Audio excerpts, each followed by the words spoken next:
Hello, everybody. So good to see you guys here. How's everybody doing today?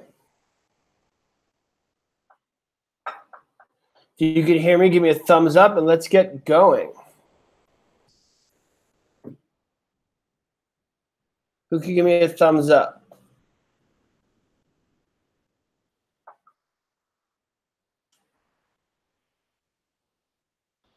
Excellent.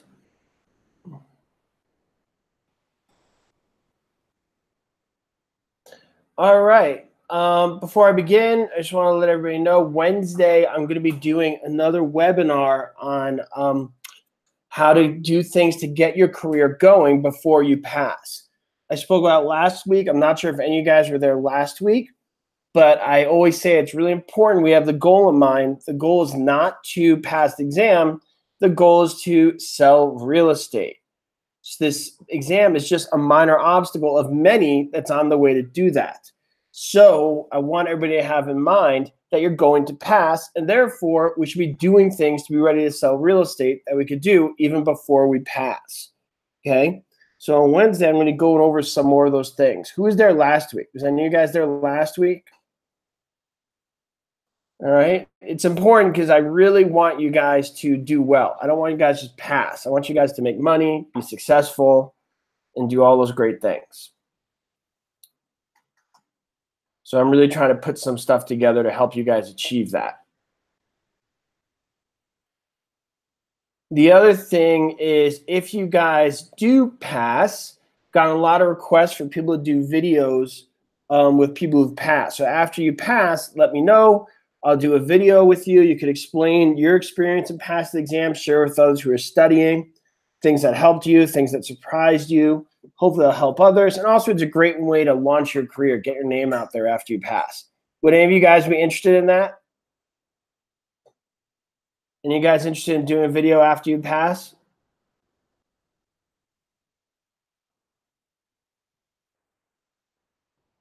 All right, cool. So after you guys pass, which you will, be sure to send me a message. And, you know, it's a great way to get your name out there.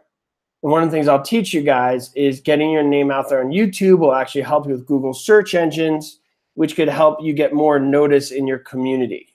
All right? Okay. Let's begin. In which of the following years did the U.S. Supreme Court prohibit all racial discrimination when real property is sold or rented? A, 1963, B, 1972, C, 1976, or D, 1968?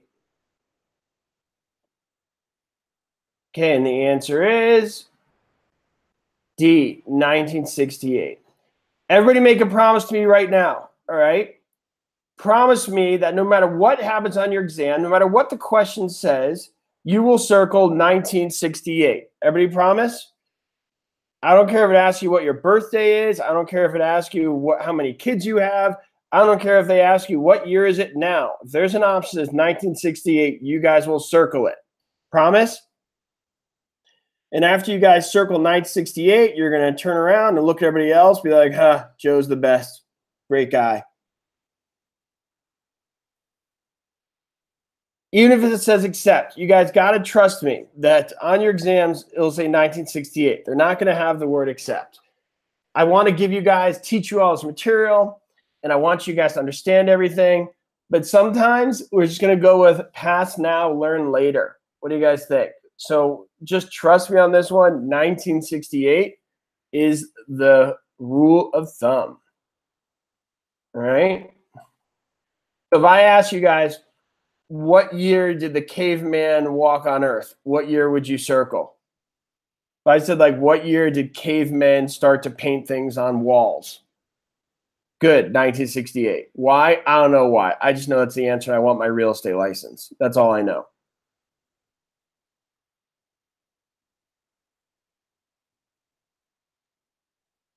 All right, sweet. Okay. In accessing the profitability of a real estate office, the broker must consider desk cost. Which answer best describes how to calculate desk cost? A, divide the total cost, rent, utilities, and advertising by the number of salespersons. B, calculate the cost of all desks. C, divide the total operating expenses of the office, including salaries, rent, insurance, etc., by the number of salespersons. Or D, calculate the gross profit for the office less the expenses divided by the number of salespersons.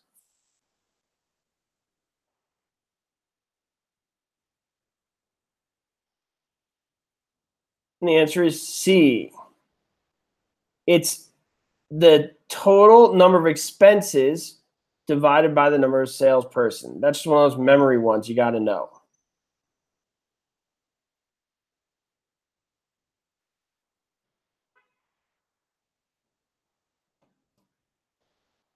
Bill offered to buy Willie's house. The same day, an offer came in from Wendell. Willie consulted his agent about the offers. The neighbor came in and weighed in on the conversation, informed Willie that he would rather not live by Bill because he's black. The agent told Willie that he should not deal with the black buyer and should deal with Wendell because he is white. Willie thus accepted the offer based upon the fact that Wendell was white. According to fair housing, which of the parties is not guilty of the discrimination?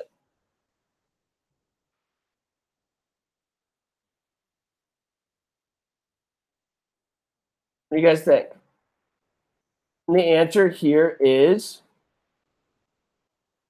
Wendell. Good. Because Wendell, in this situation, he was chosen based upon his racial makeup, but he was no part of the conversation. He had no idea about that. So in a way, this is a trick question, okay? Because Wendell was innocent to all this. He had no idea why he was accepted, okay? Everybody else is horrible people and a violation of fair housing.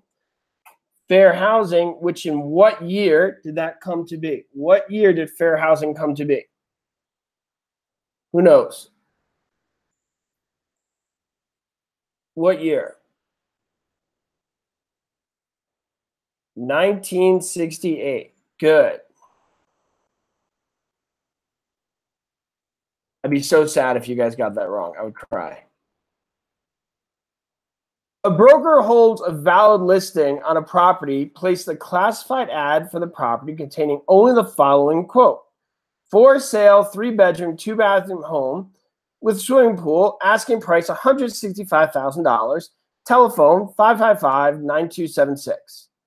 This type of advertisement would be an example of A, silent ad, B, blind ad, C, display ad, or D, qualified ad. What do you guys think the answer is? And the answer is blind ad. What are the key words to know what a blind ad is? So if I asked you guys to define a blind ad, how could you define it using as few words as possible?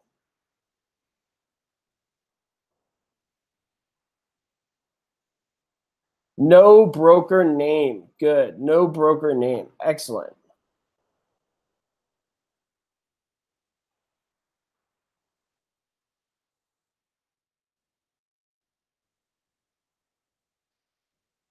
Broker Kiki took a listing on a 10-unit apartment house and wrote up a financial analysis showing a 12% yield on the investment.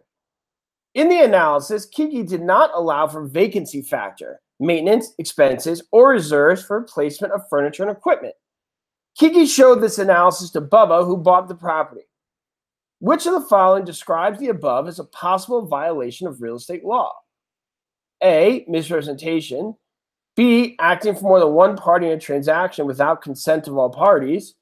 C, false promise. D, false statement regarding a real property security.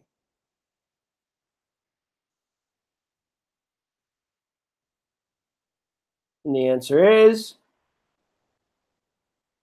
A, misrepresentation. Great job, guys.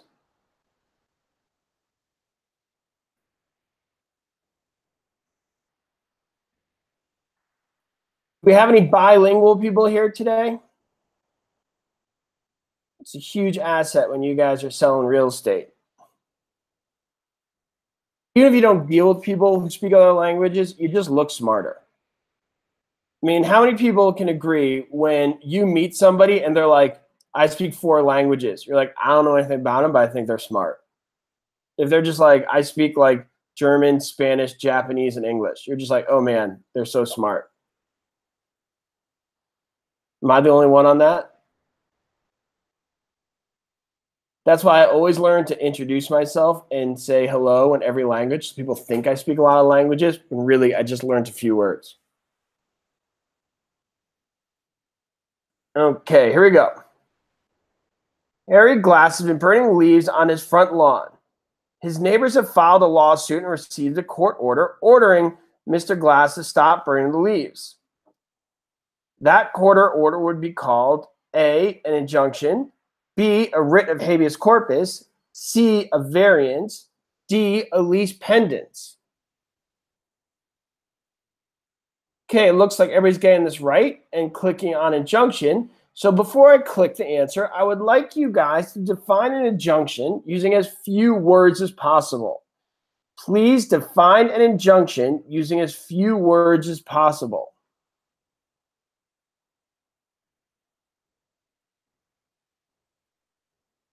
What do you guys think? Court order to stop. Neri Mom, that's great. I love that. I guess you could say stop if you really want to be short on it. Okay, but I'd go with court order to stop because I think that court part is important in the definition. Okay, so it's a court order to stop, an injunction. Why am I making such a big deal out of defining these words using as few words as possible? Why do you guys think?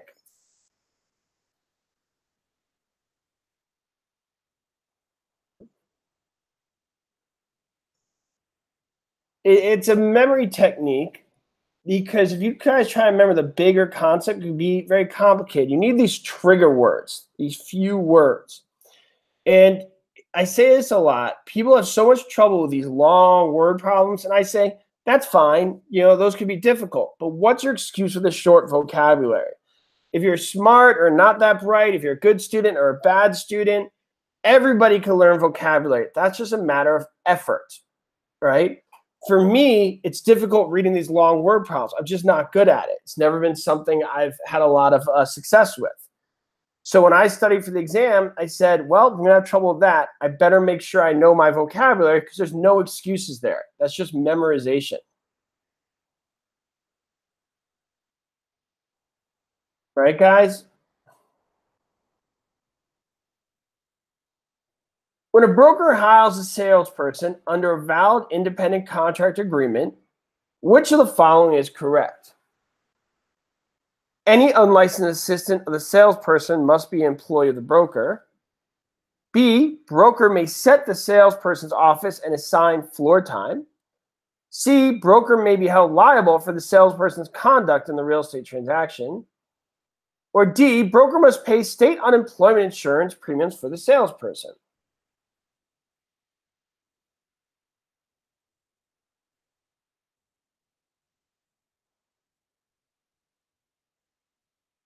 Any of you guys here last night and heard Sylvia? She did a great job. I'm super happy she's on board with us and part of our team. I'm not sure if any of you guys heard Sylvia last night.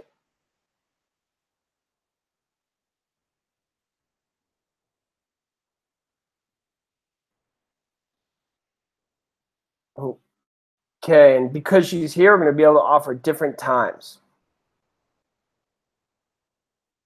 When running a real estate office, the phrase company dollar means A, the income of an office after all commissions are paid to the salespeople.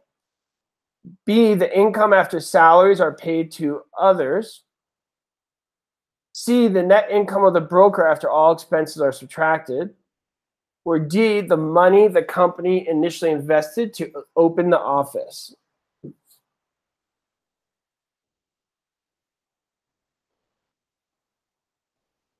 Elizabeth, you can. Elizabeth asked me if you can listen to past webinars. Alyssa, go on your control panel. When you log in, click on webinars, you see a calendar, and you can go back in that calendar and click on the webinars from the past. Okay, as for company dollar, it's the income of an office after all commissions are paid by the salespeople. Okay, that's the company dollar. Who here could define for me desk cost? Desk cost. We went over this earlier, so everybody should know it. Who can define desk cost? What do you guys think? Desk cost.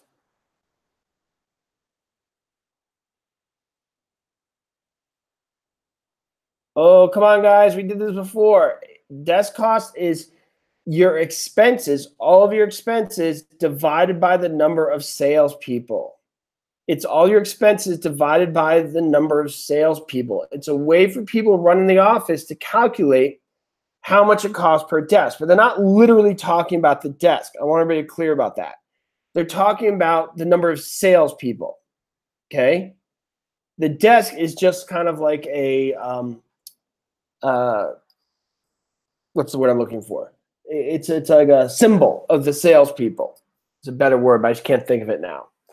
Desk cost is all your expenses divided by a number of salespeople.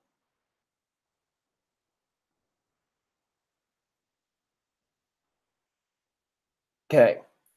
The personal, revocable, and unassignable permission of authority to do one or more acts on the land of another without possession, any interest therein, is the definition of A, an option, B, an encroachment, C, an easement, or D, a license.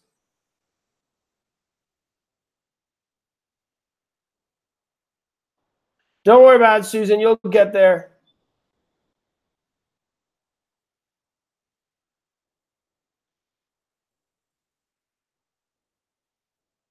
And this is a fancy definition of a license. Good. The question is the definition of a license. Any of you guys taking your test soon? Who's taking their test soon?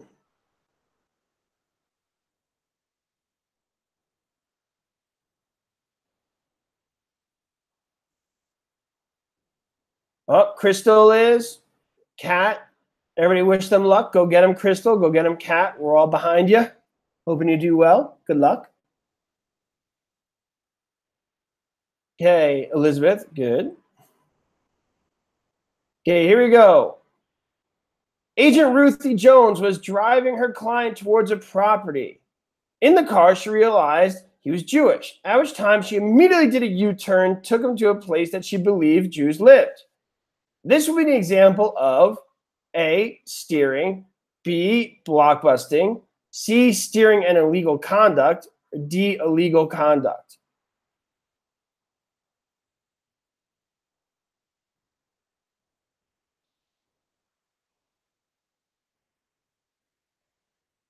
And the answer is C. Steer. This is a perfect example of steering. It's saying, oh, you're one of those people, you need to live there. Okay, that's steering, and a major no-no and massively illegal because it's a violation of fair housing. Okay, this is hugely illegal. Okay, so it is illegal conduct, and steering because you're driving a car, right? You're driving them. All right. Remember, this is a classic definition of fair housing. Okay, moving right along.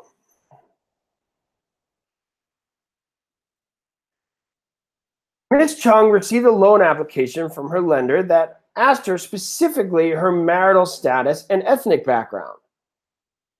Legally, she can A, not decline to answer those questions, B, be denied the loan if she refuses to answer those questions, C, refuse to fill out that portion of the loan application, or D, sue the lender and the real estate broker for discrimination.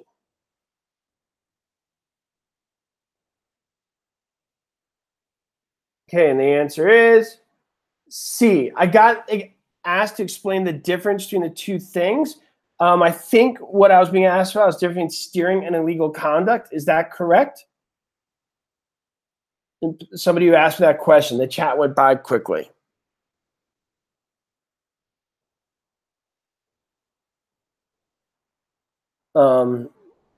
Anyways, steering is illegal conduct. Illegal conduct is an umbrella for many different things. Steering is one example of illegal conduct. Blockbusting versus steering. Blockbusting is for sellers, steering is for buyers. Blockbusting is when you say you better sell because those people are moving to town. Steering is when you say you're one of those people, you should live there. That's the difference. Okay? Steering, you're working with buyers, blockbusting, sellers. Okay. Which of the following is a violation of fair housing laws? A, the landlord requires all tenants to furnish references from their previous landlords. B, the landlord requires every tenant to have good credit rating and a steady source of income. C, the landlord requires co-signer exclusively from tenants who are single. Or D, a landlord requires that tenants pay first and last month's rent in advance. Okay, and the answer is C.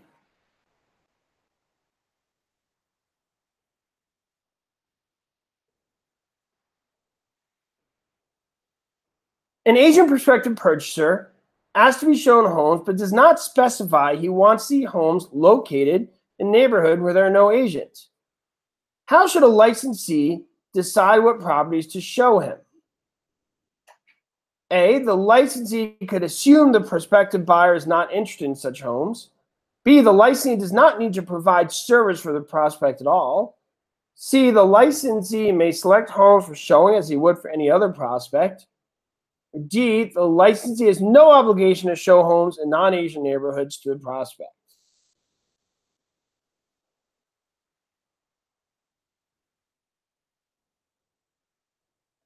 All right, you select homes as you would as for anybody else. Treat everybody equal.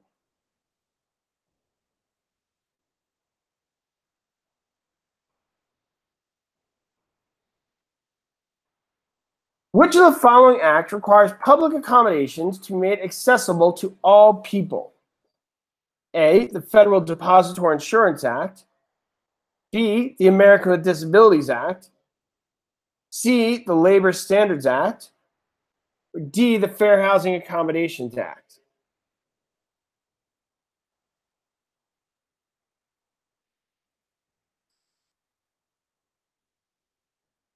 And the answer is B, the American with Disabilities Act.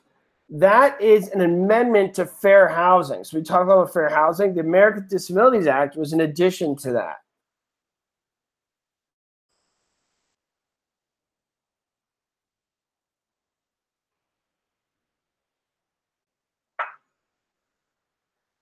When a lender makes a loan regulated by the Real Estate Settlement Procedures Act, the loan applicant must be provided with which of the following?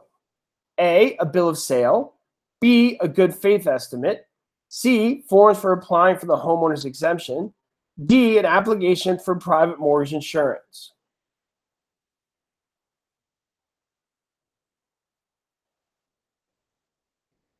And the answer is B. Great job, everybody. A good faith estimate.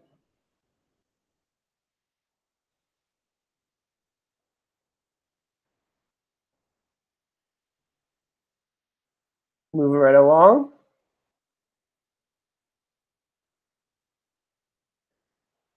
Millie wanted to buy a house. The seller said that in order to purchase the property, Millie must use her brother, who is a fully qualified lender.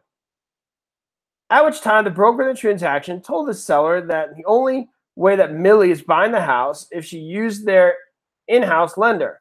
Millie voiced her opinion and said, I am assuming my lender, and that is final. Under these circumstances, which of the following is true? A, Millie can require her lender because she is the buyer. B, the broker can require his lender because he is the licensed party. C, the lender can require a lender because it is her property. Nobody can require any lender because it is a term to be negotiated.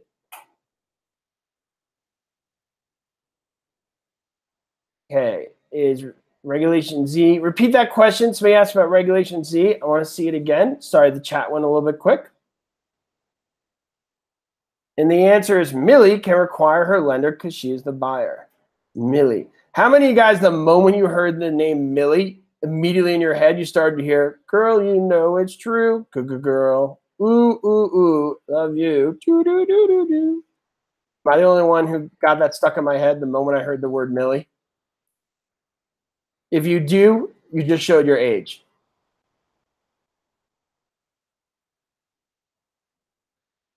If you had the same reaction I did, that means you were in high school in the late 80s.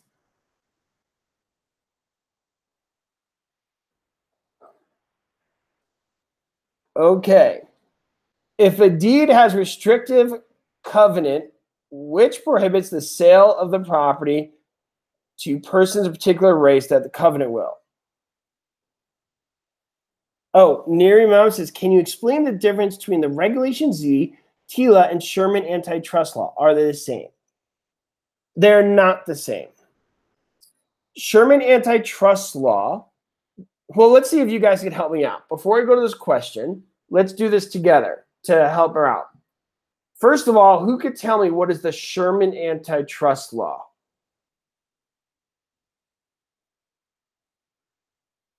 What do you guys think? Who could tell me what the Sherman Antitrust Act is? What's that about? Okay, so the Sherman Antitrust Act has to do with free market competition. Okay, free market competition. All right. Truth in lending has to do with honest disclosure. Okay, so the Sherman Antitrust Act is not specific to lenders. Okay, it just has to do with competition.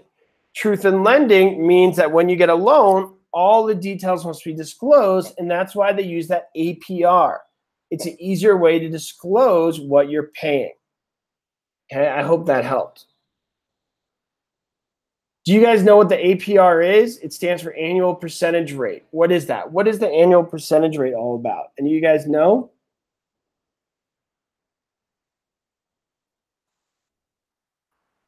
Regulation Z is a subset of truth in lending. Okay, what's the annual percentage rate?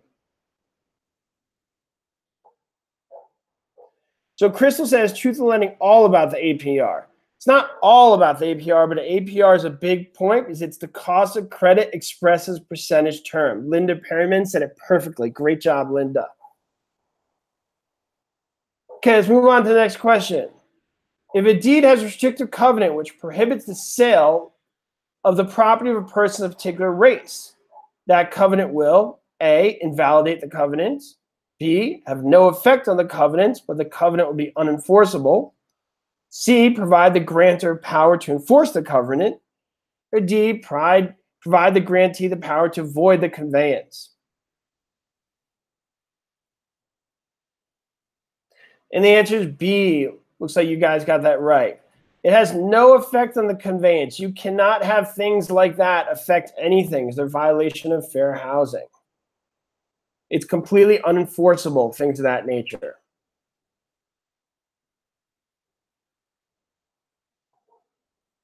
Which of the following is the best example of the practice known as puffing? A license exaggerates certain features of benefits of the property. B, a licensee implies that he will connect and knows many influential people in the area. C, a licensee misrepresents material facts concerning a property. Or D, a licensee communicates his opinions about a property's material facts. And the answer is A. Ann Morris asked me, what's the difference between a title and deed? Can you guys help me out with this? Who here could tell me the difference between a title and deed? What do you guys think?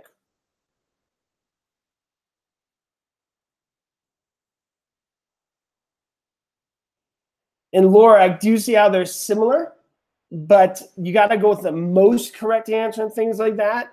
And the direct definition of puffing is exaggeration. So I guess I could see how you could see the other two would be good answers, but when you look at the definition, like Google it, puffing is exaggeration, so that'd be the best answer. So you want to go with that one. Okay, title and a deed. Title is ownership. A deed transfers interest. And Jason Hester asked me, what's the Sherman Trust Act again? I'm writing it down, please. Okay, so I need you guys to define the Sherman Antitrust Act for me, and we'll go over that again. But for now, remember, title is ownership, deed is evidence of a transfer. That is the big difference. Okay? Like a deed's like a receipt, if you want to look at it that way. The deed's a receipt when you buy something at the store. As for the Sherman Antitrust Act, that is free market competition. Free market competition. Okay? Can you guys give me an example of a violation of the Sherman Antitrust Act? Can you guys give me an example of a violation of the Sherman Antitrust Act? Okay, group boycotting, good. Price fixing, excellent. That's another one. Price fixing, like when everybody says all the listings area are 5%, that's the way it is. And nobody could charge under that. Okay.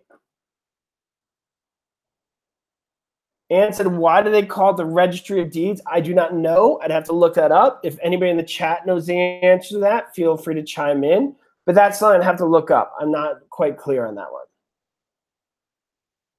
Okay. By the way, this is one of the better webinars I've done in a while because people who do not understand stuff are coming to the forefront and asking questions, and I love that. Sometimes we only get the smart people who know everything commenting. It's great to see people who don't understand things asking, because when we all learn, when we all ask, we all learn together. Do we all agree? We need people who don't understand things to come to the forefront, right, guys? We don't just want to hear from the people who know everything. I hope that's what you guys want. That's what I want.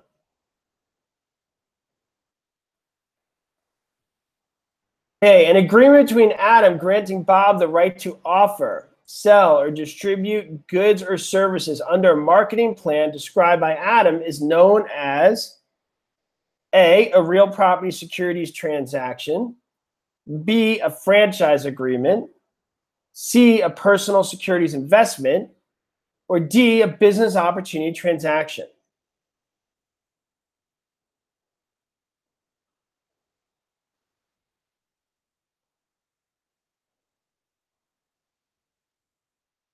A franchise agreement. Can you guys give me an example of a franchise?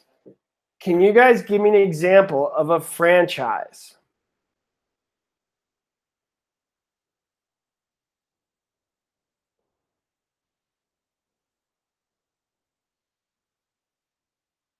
No, Susan, I'll have to put that together. Okay, Subway, McDonald's, Checkers. All right, let me ask this in a different way, guys. Can you guys give me an example of franchise in real estate? Are you guys hungry? Everybody's offering like Subway, Wind Chills, like McDonald's, pizza, Little Caesars. I have a feeling it's lunchtime where you guys are. Yes, Remax, Keller Williams. Residential real estate functions in large part by franchising. You and I are grouped together in this chat. We could buy a Keller Williams. We would have to function under their marketing plan, but we could own it and we would just be part of their franchise. Although your guys' examples are good too. Subway, pizza, all that good stuff. But this is why they're asking about franchises, because it's extremely common in residential real estate.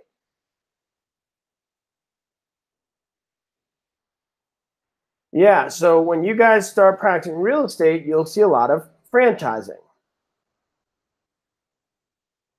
Normally, a structure used primarily as a warehouse would be rented by A, the square foot, B, the square yard, C, the cubic foot, or D, the front foot.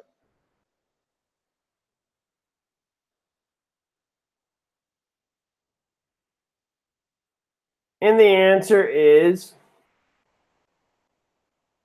A, square foot. Great job, everybody.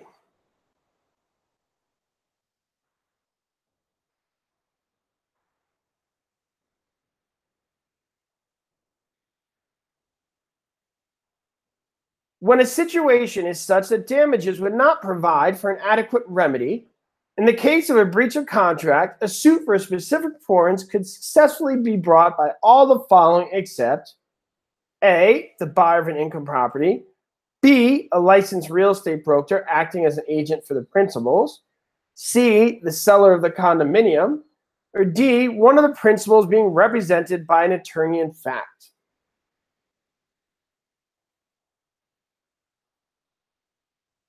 What do you guys think?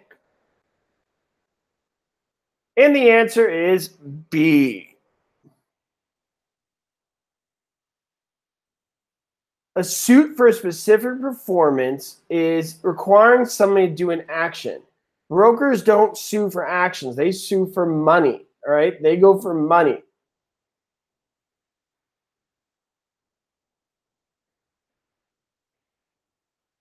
Here's one of our little highlights. Somebody asked me about that before. A super broker took an open listing. He then made an oral agreement with another broker to share the commission on the property. The second broker procured an offer, resulting in the sale of the property. The first broker refused to share his commission on the sale. A, he need not share the commission as it was an open listing. B, the second broker could sue the seller for his share of the commission. C, he need not share the commission due to the statute of frauds. Or D, the second broker would stand a good chance of winning a court suit for his share of the commission.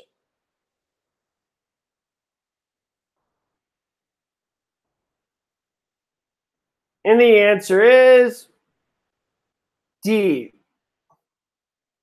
Great. The second broker would stand a good chance of winning a court suit for his share of the commission. Great job, guys. Okay, that's it for today. Tomorrow, I am doing the webinar at the same time. That would be 12 o'clock Pacific time and 3 o'clock Eastern time. And you guys do the math for all you guys in between, everybody in Chicago, Texas, Arizona, wherever you are.